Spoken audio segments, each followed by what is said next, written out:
hello' কি খবৰ আপোনালোকৰ তো মই এটা কথা মন কৰিছোঁ মই যেতিয়া লং ভিডিঅ' আপলোড কৰোঁ তেতিয়া ভিউজ বহুত কম আহে আৰু আপোনালোকে লাইকো কম দিয়ে তো মই সেইটো কাৰণে এনেকুৱা শ্বৰ্ট ভিডিঅ' আপলোড কৰিম বুলি ভাবিছোঁ তো এয়া আমাৰ একেবাৰে ঘৰৰ ওচৰতে এখন বৰ ধুনীয়া এস্থেটিক কেফে অ'পেনিং হৈছে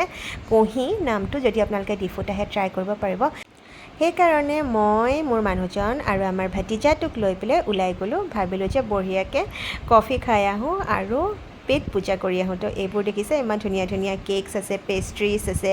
আৰু মই ল'লোঁ এইটো বাৰ্ণ চীজ কেক এটা ল'লোঁ আৰু লৈছিলোঁ মই মাছা বাবল টি চীজ কেক এনেও মই খাই বহুত ভাল পাওঁ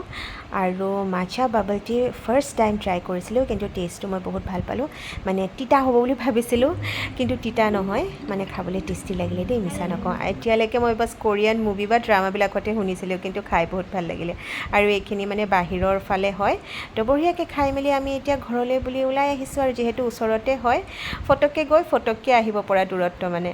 তো আজিৰ ৰিলটো চাই কেনেকুৱা লাগিলে জনাবলৈ নাপাহৰিব আজিলৈ ইমানেই বাই বাই